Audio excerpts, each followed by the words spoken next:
வாங்க எல்லாருக்கும் வணக்கம். இது வந்து ஆப்பத்துக்கு தான் நான் ஜீரக சம்பா அரிசியில் ஆப்பம் போட்டிருக்கேன். போட்டு சாப்பிட்டு பாருங்கள், ரொம்ப சூப்பராக இருக்கும்.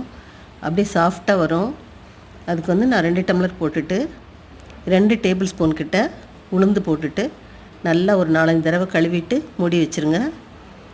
ஒரு 4-5 மணி நேரம் ஊறின உடனே மிக்சியில் மத்தியானமாக நீங்கள் ஊற வச்சிங்கன்னா போதும். சாயங்காலமாக அரைச்சிட்டு ஒரு 6 மணிக்கு மேலே அரைச்சி வச்சிங்கன்னா கரெக்டாக இருக்கும். ஏன்னா இப்போ வெயில் அடிக்கிறனால அது கரெக்டாக இருக்கும். நான் 2 தடவை போட்டு அரைச்சிட்டு 3ஆவது தடவை அரைக்கும்போது ஒரு கரண்டி, அதாவது ஒரு கரண்டியில், இந்த கரண்டியில் சாதம் ஒரு கரண்டி போட்டிருக்கேன். ஒரு 2 கரண்டி தேங்காய் துருவல் சேர்த்துருக்கேன். அதாவது ஒரு மூடி தேங்காய் துருவல் போட்டிருக்கேன். போட்டு அரைச்சி ஊற்றியாச்சு.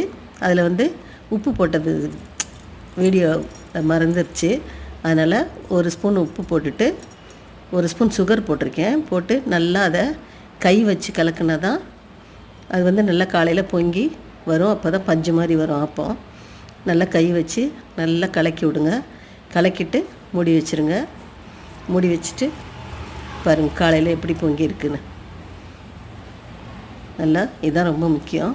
அது மாதிரி ஆனோடனே நல்லா ஊற்ற போகிறப்ப ஊற்றுற அளவுக்கு தண்ணி ஊற்றிக்கோங்க. நல்லா கொஞ்சம் தோசை மாவை விட கொஞ்சம் தண்ணியாக இருக்கணும். ஊற்றிட்டு நல்லா கலந்து விட்டுட்டு அதை ஆப்பஸ் கடாயில் ஊற்றி நல்லா இப்படி இது மாதிரி சுற்றி விட்டு வச்சுருங்க. வச்சு ஒரு தட்டு போட்டு மூடி வச்சுக்கோங்க. இல்லை பேனுக்கு நீங்கள் தனியாக மூடி இருந்தாலும் மூடிக்கோங்க. போட்டு மூடிட்டு பாருங்கள் எப்படி சைடெலாம் செவந்திருக்கு, நடுவில் பஞ்சு மாதிரி இருக்குது. சூப்பராக இருக்கும் ஆப்பம். அதுக்கு நான் ஒரு வெஜிடபிள் ஸ்டூ செஞ்சேன். அதை வச்சு சாப்பிட்டோம். நீங்கள் வச்சு சாப்பிட்டு பாருங்கள். பிடிச்சிருந்தால் லைக் பண்ணுங்கள், ஷேர் பண்ணுங்கள். அடுத்த வீடியோவில் நான் இது போடுறேன். ரொம்ப நன்றி, வணக்கம், பாய்.